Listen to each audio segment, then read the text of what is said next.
पिछले एपिसोड में हमने जाना धरती का जन्म कैसे हुआ, एक आग के गोले के समान दहकती हुई पृथ्वी ठोस धरातल में कैसे विकसित हुई, धरती पर समुद्र और महाद्वीपों का निर्माण कैसे हुआ, समुद्रों में एक कोशिकीय जीव यानी सिंगल सेल बैक्टीरिया से लेकर धरती पर रहने वाले महाशक्तिशाली जीव डायनासोर के विकास क्रम को जाना। आज के इस एपिसोड में हम यह जानेंगे कि डायनासोर कैसे विलुप्त हो गए और एक चूहे जैसे छोटे प्राणी से लेकर हम आधुनिक इंसानों के विकास क्रम का सफर कैसा रहा।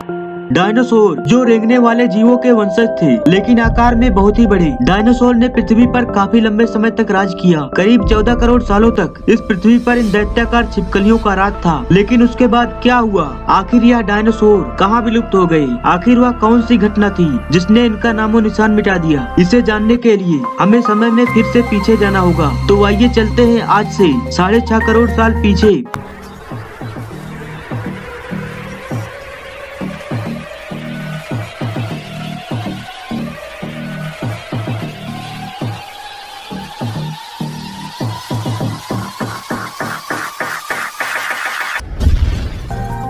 आज से करीब 6.5 करोड़ साल पहले धरती का मौसम काफी सुहाना था। चारों तरफ पेड़ पौधे, सूरज की धूप, समुद्र से आती हुई ठंडी ठंडी हवाएं और यह डायनासोर। परंतु यहाँ डायनासोर के अलावा एक और प्रजाति भी थी जो आकार में बहुत ही छोटे थे और यह आज के चूहे जैसे दिखते थे। असल में यही हमारे पूर्वज थे और आगे चलकर हम इन्हीं से विकसित होने वाले थे। यह थे मैमल्स यानी स्तनधारी जीव। आपकी जानकारी के लिए मैं बता दूं कि डायनासोर अंडे देते थे लेकिन मैमल्स अंडे नहीं देते हैं। हम इंसान भी एक मैमल है। उस वक्त यह मैमल्स डायनासोर के डर से बिल के अंदर छुपकर रहते थे और इनकी यही खासियत इनके लिए वरदान बनने वाली थी। जब यह सारे जीव धरती पर अपना जीवन बिता रहे थे उस वक्त 10 किलोमीटर डायमीटर वाला एक एस्टेरॉयड सीधे धरती की ओर बढ़ रहा था। धरती के ग्रेविटेशनल फील्ड में आते ही इसकी स्पीड एकाएक और तेज हो गई। प्रति सेकंड के साथ धरती के और भी करीब बढ़ता जा रहा था। करीब 70,000 किलोमीटर प्रति घंटा की रफ्तार से यह धरती के वायुमंडल में प्रवेश करता है।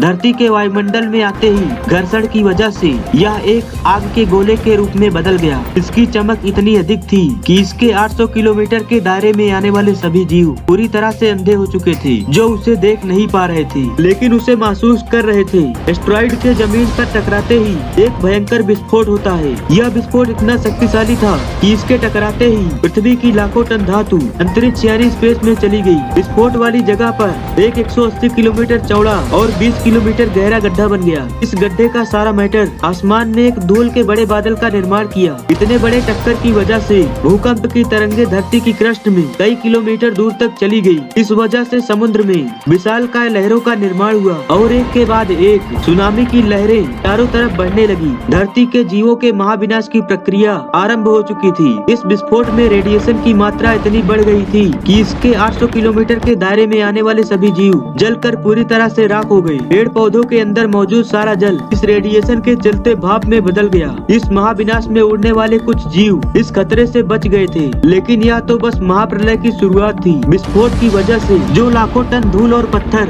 अंतरिक्ष में गए थे उसके करीब 40 मिनट बाद ही आग के गोलों में कन्वर्ट होकर धरती पर बरसने लगे। साथ ही धूल का एक बहुत बड़ा तूफान 20,000 किलोमीटर प्रति घंटे की रफ्तार से मौत लेकर आ रहा था। ये धूल के बादल कई किलोमीटर मोटे थे जिसकी वजह से धरती पर सूरज की रोशनी का पहुंच पाना लगभग असंभव हो गया था। कई सालों तक धरती पर सूरज की रोशनी पहुंच ही नहीं पाई और इसके परिणाम स्वरूप धरती पर पेड़ पौधों की लगभग सारी आबादी खत्म हो गई। इस बादल ने धरती को चारों तरफ से ढक लिया था। विस्फोट के 90 मिनट बाद धरती का तापमान लगभग 150 डिग्री सेल्सियस तक चला गया था। इसकी वजह से जो डायनासोर विस्फोट के इलाके से बहुत दूर थे वह भी इस गर्मी से नहीं बच पाए। इस महाविनाश में लगभग धरती पर 75% आबादी खत्म हो गई। लेकिन यह महाप्रलय इसी के लिए फायदेमंद साबित होने वाला था। डायनासोर का अंत एक नई प्रजाति के लिए एक सुनहरा अवसर था। मैमल्स इन्होंने खुद को इस महाविनाश से बचा लिया था। इस गर्मी से बचने के लिए यह जमीन के अंदर रहने लगे और जिंदा रहने के लिए इन्होंने कुछ भी खाना शुरू कर दिया। इन डायनासोर के अवशेष आगे चलकर हमें भविष्य में मिलने वाले थे जिससे आज हम इनके अस्तित्व का अनुमान लगा सकते हैं। इस महाविनाश के कुछ लाख सालों बाद अब धरती पूरी तरह से डायनासोर से मुक्त हो चुकी थी और धरती पर एक नई प्रजाति की शुरुआत की प्रक्रिया चल रही थी। इस नई दुनिया में हमारे प्राचीन पूर्वज समय के साथ साथ विकसित हो रहे थे। अब यह आकार में पहले से काफी बड़े हो चुके थे, लेकिन यह अब भी दिखने में हमारी तरह बिल्कुल नहीं लग रहे थे, क्योंकि इन्हें आगे चलकर कई अन्य प्रजातियों में विकसित होना था। आज से करीब 4.7 करोड़ साल पहले अब धरती का वातावरण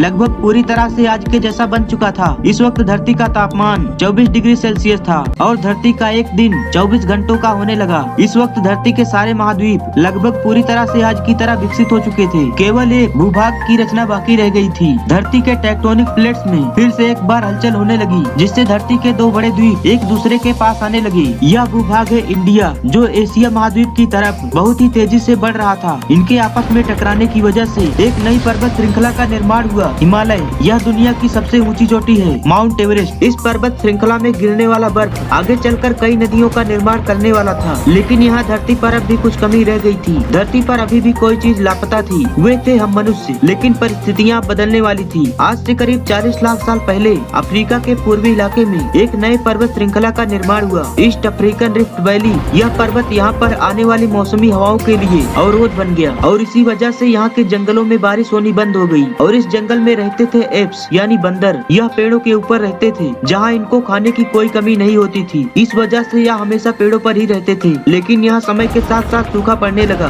बिना बारिश के अब जंगल पूरी तरह से साफ हो गए। अब इन एप्स के लिए खाने की समस्या उत्पन्न हो गई। खाने की तलाश में इन्होंने पेड़ों पर से उतरने का निर्णय लिया। आर्थिपिडेकस रेमिडस यही हमारे पूर्वज थे। इनके सिर का आकार बहुत ही छोटा था। इनका दिमाग एक ऑरेंज के साइज का था और आकार में लगभग यह 4 फीट लंबे होते थे। कई हजार सालों के विकास क्रम के बाद अब यह 2 पैरों पर चलने लगे थे। इससे ऊर्जा कम खर्च होती थी और यह चलते हुए भी खा सकते थे। अब इनका दिमाग काफी तेजी से विकसित हो रहा था। यह धीरे धीरे अपने दिमाग का अधिक इस्तेमाल करने लगे, जिससे इनका दिमाग और भी तेजी से विकसित होने लगा। समय के साथ साथ विकास की प्रक्रिया जारी रही और साथ ही इन्होंने पत्थरों से हथियार बनाना भी सीख लिया था। अब शिकार करना इनके लिए काफी आसान हो गया। समय के साथ साथ इन्होंने आग का इस्तेमाल भी करना सीख लिया। आग की खोज इनके लिए बहुत ही बड़ी खोज थी। ये आग का इस्तेमाल करके ठंड से बचते थे और अंधेरे में रोशनी के रूप में आग का इस्तेमाल करने लगे, जिससे इनकी सुरक्षा व्यवस्था और भी मजबूत हो गई और इसी वजह से अब परिवार भी बनने लगे। यह अब साथ साथ समूह बनाकर रहने लगे। इससे वे सुरक्षित रहने लगे। आग में पका हुआ मांस चबाने में कम ऊर्जा खर्च होती थी और इसकी वजह से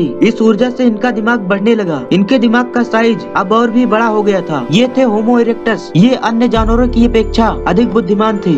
ये मिलजुल कर रहने वाले पहले जीव थे। इन्होंने अपनी बातों को दूसरों तक पहुंचाने के लिए अलग अलग तरह की आवाजें निकालना शुरू किया, जिससे इन्होंने भाषा का निर्माण किया, जिसके जरिए हम एक दूसरे से बात कर सकते थे और यह हमारी सबसे बड़ी उपलब्धि थी। यही वह आखिरी विकास क्रम था जिससे विकसित होकर हम बने। आज से करीब 2 लाख साल पहले कई सालों के विकास क्रम के बाद हमारे अस्तित्व की शुरुआत हुई। होमो सेपियंस यानी सबसे बुद्धिमान जीव। हमारे पास धरती के सारे जानवरों की तुलना में सबसे बड़ा दिमाग था। अभी से कुछ सेकंड पहले हमने और आपने मिलकर 4.5 करोड़ साल के विकास क्रम के सफर के बारे में जाना। अब हमारी प्रजाति दुनिया के सभी जीवों से बिल्कुल अलग है। ये है हमारी दुनिया और समय। आज हम कितने विकसित हो चुके हैं। आज हम अपने आसपास होने वाली घटनाओं को समझ सकते हैं। हम यह जान चुके हैं कि समुद्र कहां से आए और यह भी जानते हैं कि यह जमीन जहां पर हम खड़े हैं इसका निर्माण कैसे हुआ और आखिरकार धरती पर जीवन कहां से आया। लेकिन अभी भी हमारा सफर खत्म नहीं हुआ। हमें अभी और भी आगे जाना है। हमें अभी इस संसार को और भी अच्छे से समझना बाकी है। तो आज के इस एपिसोड में बस इतना ही। अगर आपने अभी तक इसका पहला एपिसोड नहीं देखा है तो देखना ना भूलें। और अगर आप इस चैनल पर नए हो तो इस चैनल को सब्सक्राइब करने के साथ साथ नोटिफिकेशन बेल को भी ऑन जरूर कर लेना, क्योंकि ऐसी ही मिस्ट्री से भरपूर वीडियोस मैं इस चैनल पर लाता रहता हूँ।